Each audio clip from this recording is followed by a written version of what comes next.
ይህ ፕሮግራም የተሳካው በጆይስ ሜየር ሚኒስትሪ ጓደኞችና ባልደረቦች ነው።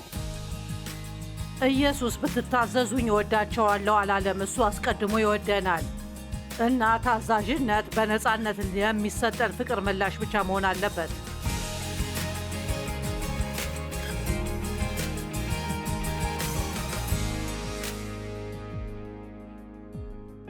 ዛሬ በእያንዳንዱ ቀን መደሰት ላይ አብራችሁኝ ስለሆናችሁ አመሰግናለሁ እና ዛሬ የእናንተን ሕይወትን የሚቀይር ነገር እንድትማሩ ጸልያለሁ።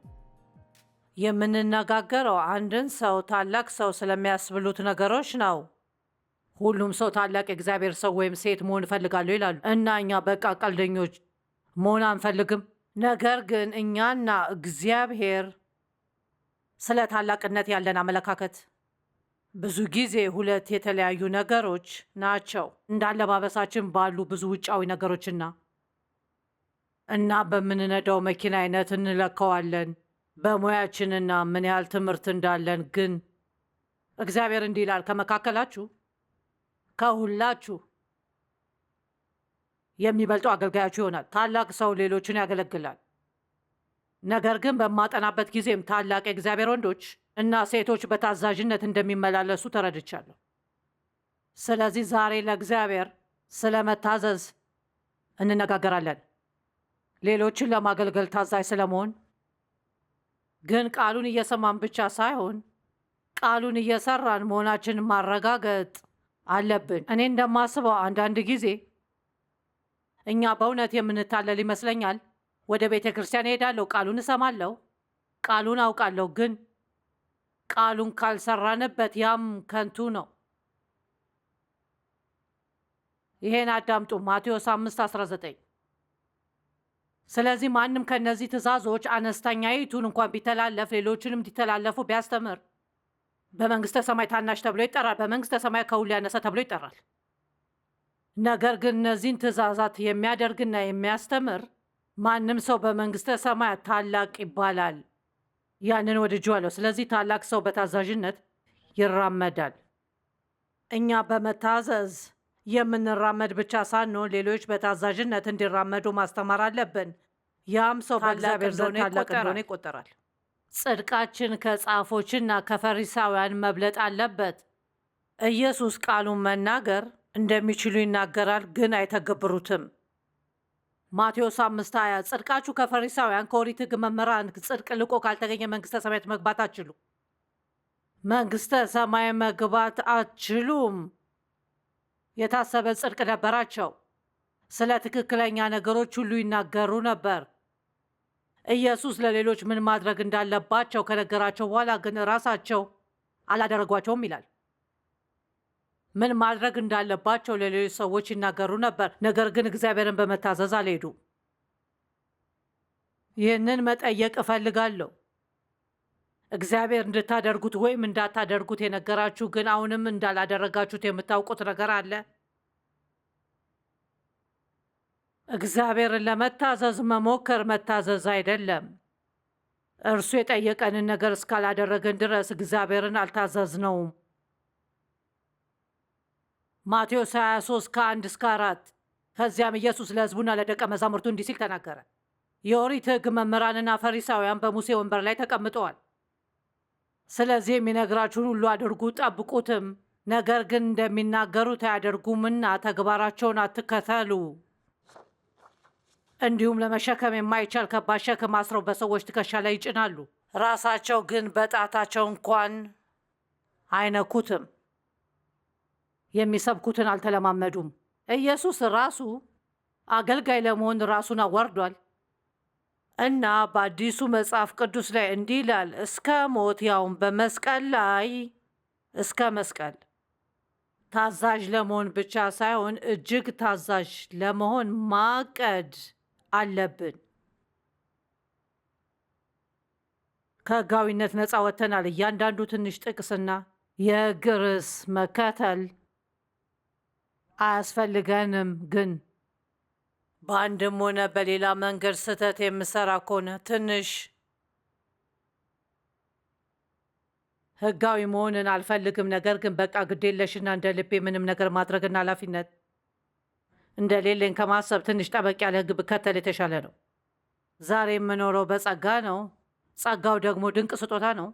ግን ያ ማለት የፈለግነውና ማድረግ የምንችለው ማድረግ እንችላለን ማለት አይደለም። እግዚአብሔር ይቅር ባይና ቸር መሆኑን ስለምናውቅ ነው።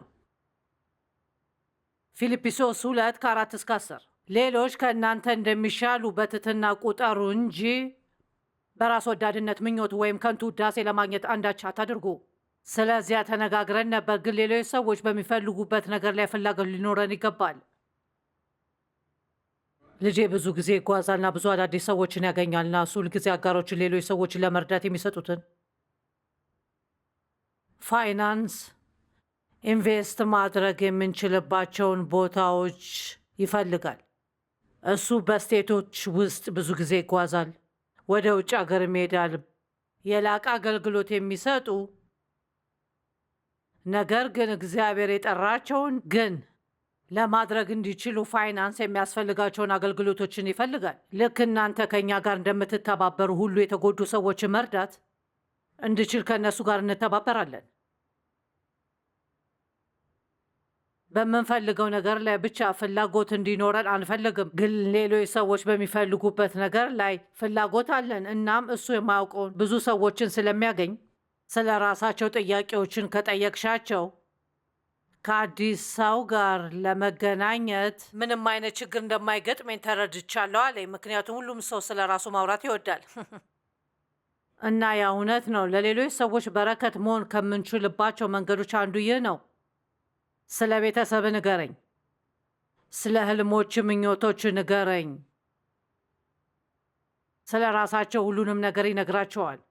በክርስቶስ ኢየሱስ የነበረው የአስተሳሰብ በእናንተም ዘንድ ይሁን። እርሱ በባህሪው አምላክ ሆኖ ሳለ ከእግዚአብሔር ጋር መተካከል ሊለቀው እንደማይገባ አድርጎ አልቆጠረውም። ነገር ግን የባሪያን መልክ ይዞ በሰውም አምሳል ተገኝቶ ራሱን ባዶ አደረገ። ሰው ሆኖ ተገልጦም ራሱን ዝቅ አደረገ እስከ ሞት፣ ያውም በመስቀል ላይ እስከ መሞት ድረስ ታዛዥ ሆነ። ስለዚህ እግዚአብሔር እጅግ ከፍ አደረገው። ያንን ወድጄዋለሁ። ስለዚህ እግዚአብሔር እጅግ ከፍ አደረገው። ወደ ዝቅተኛው ቦታ ለመሄድ ፈቃደኛ ከሆናችሁ እግዚአብሔር ወደ ላይ ከፍ ከፍ ያደርጋችኋል። ግን ከከፍተኛው ቦታ ላይ ለመድረስ ከሞከርን እግዚአብሔር ወደ ዝቅተኛው ቦታ ሊያወርደን ይገባል። ትንሹን ነገር ለመስራት ፈቃደኛ እንሁን። ስለ ስማችን አናስብ ወይም በሌሎች ዘንድ አስፈላጊ ሆኖ ለመታየት። እኛን ለማሳደግ ዝግጁ ሲሆን እግዚአብሔር ራሱ ያሳድገናል። ስለዚህ እግዚአብሔር እጅግ ከፍ አደረገው፣ ከስምም ሁሉ በላይ የሆነውን ስም ሰጠው፣ ይኸውም በሰማይና በምድር ከምድርም በታች። ኢየሱስ ትእዛዙን ስለሚጠብቅና ሌሎችም እንዲያደርጉ ስላስተማረ ታላቅ ነበር። የእናንተ ባህሪ ሌሎች ሰዎችን እንዴት ይነካቸዋል? መጽሐፍ ቅዱስ በሮሜ 5:19 በአንዱ ሰው አለመታዘዝ ብዙዎች ኃጢአተኞች እንደሆኑ በአንዱ ሰው መታዘዝ ደግሞ ብዙዎች ጻድቃን ይሆናሉ። በአዳም ኃጢአት የሰው ልጅ ሁሉ የኃጢአት ተፈጥሮን ወርሷል። ነገር ግን በኢየሱስ ጽድቅ የሚያምኑትንና በእርሱ ላይ የሚታመኑ ሁሉ በእርሱ ላይ ያላቸውን እምነት በማስቀመጥ ያንኑ ጽድቅ አመጣላቸው። ዋው! ስለዚህ በአንድ ሰው አለመታዘዝ ሁሉም የማይታዘዙ ሆኑ። በአንድ ሰው ታዛዥነት ሁሉም ታዛዥ ሆኑ። ከምትገምቱት በላይ ኃይል አላችሁ። የጽድቅ ሕይወት ለመኖርና ሁል ጊዜም እግዚአብሔር እንድታደርጉ የሚለምናችሁን ነገር ለማድረግ ትክክል የሆነውን ነገር ለማድረግ ከወሰናችሁ እና እናንተ ታውቃላችሁ፣ ትክክልና ስህተት የሆነውን በልባችሁ ውስጥ እናውቃለን። ብዙ ጊዜ አልተማራችሁ እንኳን ቢሆንም ትክክልና ስህተቱ የቱ እንደሆነ ታውቃላችሁ። በቴሌቪዥን ላይ የሆነ ነገር ስትመለከቱና የተሳሳተ ቻናል ከሆነ ታውቁታላችሁ። ማንም እንድታጠፉት ሊነግራችሁ አይገባም፣ ታውቁታላችሁ። አንድ ነገር ለማድረግ ስንፈልግ ሰበብ በመፍጠር ላይ በጣም ጎበዝ ነን። ሌሎች ሰዎችን መርዳት እንዳለብን እናውቃለን፣ ግን ብዙ ጊዜ ያለንን ነገር ለማቆየት እንፈልጋለን። እግዚአብሔር ከጥቂት ዓመታት በፊት ከተናገረኝ በጣም ኃይለኛ ከሆኑ ነገሮች አንዱ ለአንድ ሰው የሆነ ነገር እንዲያደርግ እየጸለይኩ ነበር። በቀላሉ ልታደርጊያቸው የምትችያቸውን ግን ለማድረግ የማትፈልጊያቸው ነገሮችን ለሰዎች እንዳደርግ መጠየቅሽን አቁሚ አለኝ። ዋው! የወር ኪራዩን ያልከፈለች የሥራ ባልደረባ አለቻችሁ እንበል። ገንዘብ እግዚአብሔር እንዲሰጣት ትጸልያላችሁ።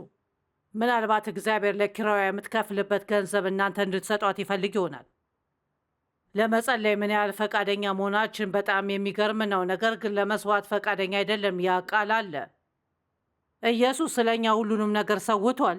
እኛም ለእርሱ ታዛዥ ከሆንን አንዳንድ ጊዜ መስዋዕት ልንሆን እንችላለን እና ያም እኛ ለማቆየት የምንመርጣቸውን ነገሮች መተው ነው።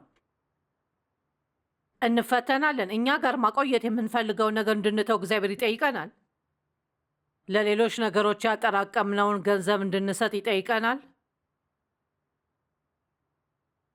እነዚህ ፈተናዎች መቼ እንደሚመጡ አታውቁም። በአንድ ነገር ላይ በጣም ጥሩ እንደሆናችሁ ታስቡ ይሆናልና በድንገት እግዚአብሔር የታድሶ ትምህርት ይሰጣችኋል። አንድ ሴት እግዚአብሔር የምወደውን ልብስ ለሌላ ሴት እንድሰጣት ነግሮኝ ከሰጠዋት በኋላ ስትለብሰው ማየት በጣም ከባድ ነው እና እነሱን በመመልከት መደሰትን መማር አለብኝ። ለሌሎች የምናደርገውን ነገር ሁሉ ከግንዛቤ ውስጥ የምናስገባ ከሆነ ሽልማታችን ከእርሱ ዘንድ እንደሆነ ከዚያም በጣም ቀላል ይሆናል። ይህንን በመጨረሻዎቹ 2 ቀናት ጠይቄ ነበር፣ ግን ዛሬ እንደገና መጠየቅ እፈልጋለሁ። ለሌላ ሰው ምን እያደረጋችሁ ነው? አስታውሱ፣ ትላንትና ኢየሱስ የደቀ መዛሙርቱን እግር እንዳጠበ ስናገር ወደ ጴጥሮስ በመጣ ጊዜ ጴጥሮስ አይ ጌታ፣ በጭራሽ እግሬን አታጥብም አለ። ኢየሱስም ካላጠብኩማ ከኔ ጋር እድል ፈንታ የለህም አለው። ትክክለኛ የሆነ ግንኙነት እንዲኖረን ከፈለግን ነገሮች እርስ በርሳቸው ማድረግ አለብን። ለአንድ ወገን ብቻ መሆን የለበትም። ምን ልታደርግልኝ ትችላለህ ከማለት ይልቅ ምን ላደርግልህ እችላለሁ ብለን ብናስብ ግንኙነታችን ምን ያህል የተሻለ ሊሆን ይችል ነበር። እና በዓላማ አድርጉት። በየማለዳው ያንን የጸሎቴ የህይወቴ ክፍል ለማድረግ እሞክራለሁ። ዛሬ ከማን ጋር እንደመሆን አስባለሁና እግዚአብሔርን እጠይቃለሁ። ላደርግላችሁ የምችለው ነገር አለ ወይ? እሱ ሁልጊዜ አንድ ነገር አያሳየኝም፣ ግን ብዙ ጊዜ ያሳየኛል። ቢያንስ ከእርሱ ጋር ስሆን የሆነ ነገር ሲጠቅሱ ከዚያ እርምጃ ለመውሰድ ለመዘጋጀት እችላለሁና ከዚያ በዚያ ነገር ላይ እገዛ ማድረግ እችላለሁ።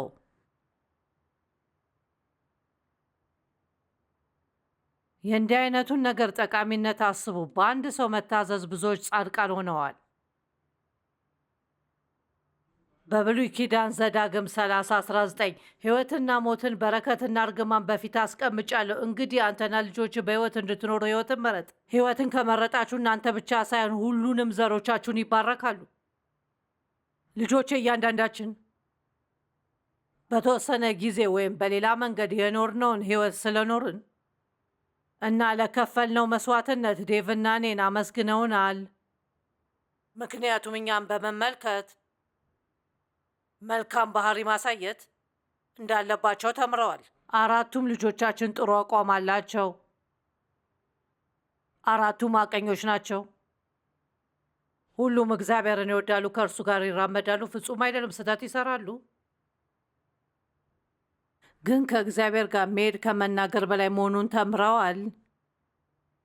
ያም መታዘዝ ነው።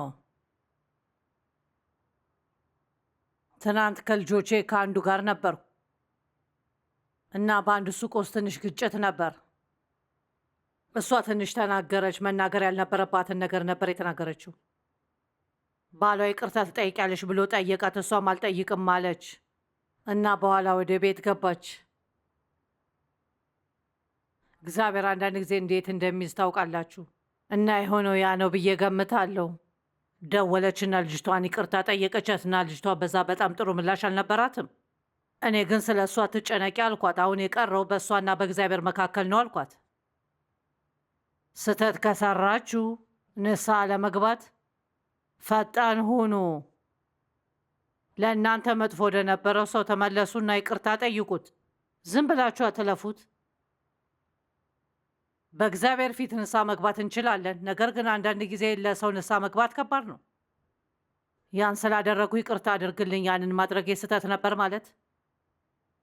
በፊት ሕይወትና ሞትን አስቀምጫለሁ። እናንተና ዘሮች እንድትኖሩ ሕይወትን ምረጥ። ሕይወትንና ሞትን፣ በረከትንና እርግማን በፊት እንዳስቀመጥኩ ዛሬ ሰማይና ምድር ምስክሬ አድርጌ እጠራብሃለሁ። እንግዲህ አንተና ልጆች በሕይወት እንድትኖሩ ሕይወትን ምረጥ። ብሉይ ኪዳን ስለ በረከትና እርግማን ይናገራል። ወዳጆቼ ወይ ትእዛዙን ብንጠብቅ እንባረካለን፣ ካልጠበቅናቸው እንረገማለን። ዘዳግም 28 ቁጥር 1 እና 2 ቁጥር 15 አምላክህን እግዚአብሔርን ፈጽመን ብትታዘዝ ዛሬ የምሰጥህንም ትእዛዙን ሁሉ ብታደርግ አምላክህ እግዚአብሔር በምድር ላይ ካሉ አሕዛብ ሁሉ በላይ ከፍ ያደርግሃል። አምላክህንም እግዚአብሔርን ብትታዘዝ እነዚህ ሁሉ በረከቶች ወደ አንተ ይመጣሉ፣ ከአንተም ጋር ይሆናሉ። ነገር ግን ለአምላክህ ለእግዚአብሔር ኤሎሄም ያህዌ ባትታዘዝ በዛሬው ዕለት የምሰጥን ትእዛዙንና ስርዓቱን ሁሉ በጥንቃቄ ባትከተላቸው እነዚህን እርግማኖች ሁሉ ይደርሱብሃል፣ ያጥለቀልቁሃልም። እንግዲህ ዘዳግም 28 ሙሉ ምዕራፍ የምንታዘዝ ከሆነ የምንባረክባቸው መንገዶችና ካላደረግን የምንረገምበት መንገድ ይናገራል። እኛ ከአሁን በኋላ በብሉይ ኪዳን ሕግ ስራ አንኖርም። ስህተት በሰራችሁ ጊዜ ቅርታ የምታገኙበት ብቸኛው መንገድ ንስሐ መግባትና የእግዚአብሔርን ምሕረት መቀበል ብቻ አልነበረም። ነገር ግን ለስህተታቸው ለመክፈል መስዋዕት መክፈል ነበረባቸው። ከዚያም ኃጢአታቸው ሊሸፍን ይችላል፣ ነገር ግን ፈጽሞ አይወገዱም ነበር። ስለዚህ ሁልጊዜም እዚያ የጥፋተኝነት ስሜት ነበር። ኢየሱስ ግን በአዲስ ኪዳን እርሱ የመጨረሻው የተጠናቀቀ ፍጹም መስዋዕት ሆነ። ምንም ተጨማሪ መስዋዕቶች በጭራሽ አያስፈልጉም ነበር። አሁን ኃጢአት ስንሰራ ወደ እርሱ እንመለከታለን፣ ኃጢአታችንን እናምናለን፣ እናዘዛለን። መጽሐፍ ቅዱስም ይቅር እንዳላቸውና እንደሚያስወግዳቸው ይናገራል። እሱ አይሸፈናቸውም፣ ያስወግዳቸዋል። እና ምስራቅ ከምዕራብ እንደሚርቅ መተላለፋችን በዚያው መጠን ከኛ አስወገደ። ዋው! እግዚአብሔር ለእኛ የሚያደርገውን ታውቃላችሁ። እሱ የሰጠንን ለሌሎች ሰዎች ለመስጠት ፈቃደኛ እንድንሆን ይጠብቀናል። አሁንም በእነሱ ላይ ምሬትን ወይም ቂም የያዛችሁባቸው ይቅር ማለት ያለባችሁ ሰው ማን ነው? ምክንያቱም ኢፍትሐዊ በሆነ መንገድ እንደያዛችሁ ታስባላችሁ። ሌሎች ሰዎችን ማገልገል ከምትችሉባቸው መንገዶች አንዱ ለእነሱ መሐሪ በመሆን ነው። በእነሱ ላይ ባለመፍረድ ወይም ጥፋታቸውን ባለመቁጠር እነርሱ መታገስ መቻል። መጽሐፍ ቅዱስ የሌሎች ሰዎችን ድክመቶች መታገስ እንዳለብን ይናገራል። ሁላችንም ድክመቶች አሉብን። ብዙ ጊዜ እናንተ ጠንካራ በሆናችሁባቸው አካባቢዎች ሌሎች ሰዎች ደካማ ናቸው። በአንድ ነገር ላይ ጠንካራ ከሆናችሁ ደካማ በሆነ ሰው ላይ መፍረድ በጣም ቀላል ነው። ግን ያንን ልዩ ድክመት ላይኖራችሁ ቢችልም ነገር ግን የራሳችሁ ድክመቶች እንዳላችሁ ማስታወስ አለባችሁ። እግዚአብሔር ይመስገን ከእኛ ጋር ታጋሽ ነው፣ ለእኛም ማህሪ ነው፣ ጸጋውንም ሰጥቶናል። እኛ ካሁን በኋላ የምንኖረው በአሮጌው ኪዳን ስራ አይደለም። ግን የምንችለው ሁሉ ማድረግ አለብን። ለመጀመሪያ ያህል ነገሮችን በትክክል ማድረግ አለብን እና ሌሎች ሰዎች ይቅር ለማለት ፈቃደኛ መሆን አለብን። ምክንያቱም እግዚአብሔር ቅል ይለን በጣም ፈቃደኛ ነው።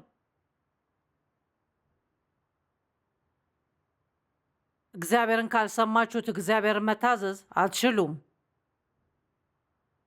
እግዚአብሔር ለእኛ የሰጠው ታላቅ መመሪያ ሌሎች ሰዎችን በሚመለከት ነው። እሱ የሚናገረውን ባልሰማን ጊዜ እግዚአብሔር ለልባችን ከተናገራቸው ነገሮች በፍጥነት ዘወር እንላለን። እግዚአብሔር ለሌላ ሰው ልታደርጉት የምትችሉትን አንድ ነገር በልባችሁ ላይ ሲያስቀምጥ እሱም መርሳትና ላለማድረግ ለእሱ ሰበብ መፍጠር ምን ያህል ቀላል እንደሆነ ታውቃላችሁ? በጣም ብዙ ሰበቦች አሉን። በዘካርያስ 7 ከ8 እስከ 13 ላይ የእግዚአብሔር ቃል እንደገና ወደ ዘካርያስ እንዲህ ሲል መጣ። እግዚአብሔር ጸባቱ እንዲህ ይላል፣ እውነተኛ ፍትህ አስፍኑ፣ እርስ በርሳችሁ ምሕረትንና ርኅራኄን አድርጉ። መበለቲቱን ወይም ድሃ አደጉን፣ መጻተኛውን ወይም ድሃውን አታስጨንቁ። በልባችሁም አንዳችሁ በአንዳችሁ ላይ ክፉ አታስቡ። ብቻቸውን ላሉና ራሳቸውን መርዳት ለማይችሉ ሰዎች፣ መበለቶች፣ እግዚአብሔር በልቡ ውስጥ ልዩ ቦታ ያለው ይመስላል። ወላጅ አልባዎች፣ አባት የሌላቸው ድሆች። እነርሱ ግን ለመስማት እምቢ አሉ። በግንባታቸውም ጀርባቸውን መለሱ፣ ጆሮአቸውንም ከደኑ።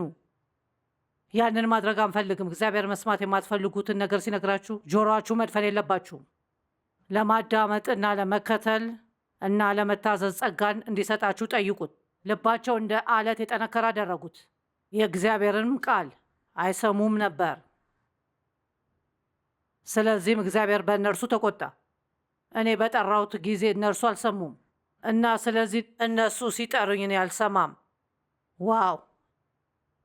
ያ ብሉይ ኪዳን መሆኑን ተረድቻለሁ፣ ግን አዲሱ ኪዳን የብሉይ ኪዳንን አያጠፋም።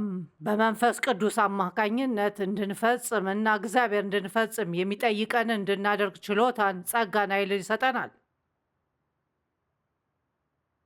እግዚአብሔር ለምን ታዛዥ ሰው ታላቅ ሰው ብሎ ጠራው? ታዛዥ መሆን አስቸጋሪ ስለሆነ ቀላል አይደለም። እግዚአብሔር ሁልጊዜ ደስ የሚለንና ማድረግ የምንፈልገውን ነገር እንድናደርግ አይጠይቀንም። ብዙ ጊዜ፣ አብዛኛውን ጊዜ ማለት እችላለሁ፣ የማንፈልጋቸውን ነገሮች እንድናደርግ ይጠይቀናል። ለመስራት አስቸጋሪ የሆኑ ነገሮች። በረከቱና እርግማኑ ስለሚያመጡ ትንሽ ጥናት ብናደርግስ?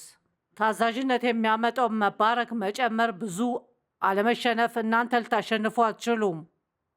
መለኮታዊ አቅርቦት፣ በእግዚአብሔር ፊት መሄድ። እግዚአብሔርም ታዛዦችን ከፍ ያደርጋቸዋል፣ ከፍም ያደርጋቸዋል።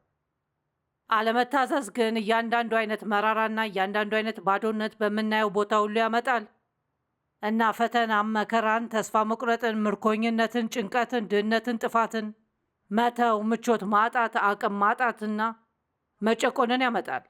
ይገርማል። ካለመታዘዝ ይልቅ ለእግዚአብሔር መታዘዝ የሚሻለኝ ይመስለኛል። የመታዘዝን ሽልማቶች ከፈለጋችሁ ታዛዥ የመሆንን ስራ መስራት አለባችሁ። ዛሬ እየተነጋገርን ያለነው ይህ ከባድ ነገር ነው። ዛሬ በጣም ብዙ ክርስቲያኖች አሳፋሪ መካከለኛ ህይወት ይኖራሉ። ወደ ቤተ ክርስቲያን ይሄዳሉ። በመኪናቸው ላይ የሚለጠፍ ጥቅስ ሊኖራቸው ይችላል። በየቀኑ ከመጽሐፍ ቅዱሳቸው ትንሽ ትንሽ ሊያነቡ ይችላሉ። ነገር ግን ቃሉ ለሚለው ነገር ታዛዥ የሆናችሁ ነው ወይ? እሺ፣ ሁሉም ሰው ያደርገዋል የሚል ሰበብ አትጠቀሙ። እናንተ እንደ ሌላ ሰው አይደላችሁም። እኔ እንደ ሌላ ሰው አይደለሁም። እያንዳንዳችን የራሳችንን ህይወት መግለጫ ለእግዚአብሔር እንሰጣለን። ዴቭ ለሚሰራው ወይም ልጆቼ ለሚያደርጉት ወይም ጓደኞቼ ለሚያደርጉት ነገር ተጠያቂ አይደለሁም። እኔ ራሴ ለማደርገው ነገር ብቻ ነው የምመልሰው እና እናንተም ለራሳችሁ በህይወታችሁ ውስጥ የማይታዘዝ አካባቢ ካለ ዛሬ እለምናቸዋለሁ እግዚአብሔር እንድታደርጉ የሚጠይቃችሁን እባካችሁ ወደ እግዚአብሔር ሂዱ፣ ንስሐ ግቡ፣ እናም ለጸጋውና የመንፈስ ቅዱስን እርዳታ ለምኑ።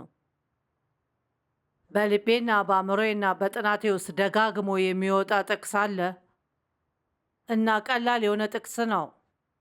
ዮሐንስ 14:15 ኢየሱስ ብትወዱኝ ትእዛዜን ትጠብቃላችሁ። ዋው! ብትወዱኝ ትእዛዜን ትጠብቃላችሁ። ጌታ ሆይ እወድሃለሁ ማለት ቀላል እንደሆነ ታውቃላችሁ።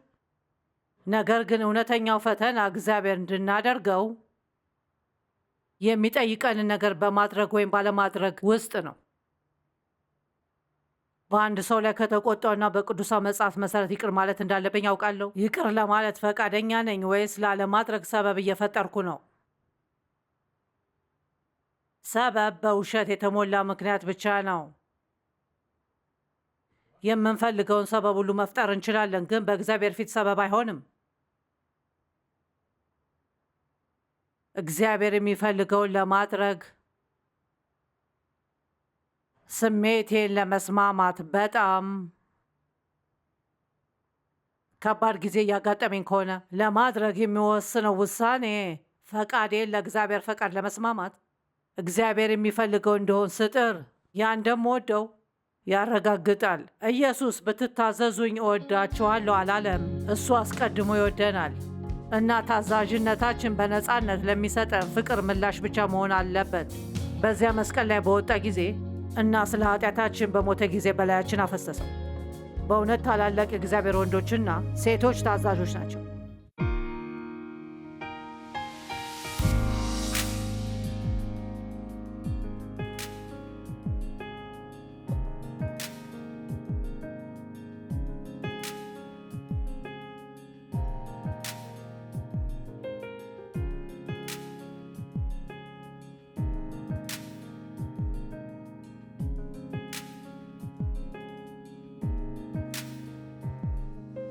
ይህ ፕሮግራም የተሳካው በጆይስ ሜየር ሚኒስትሪ ጓደኞችና ባልደረቦች ነው።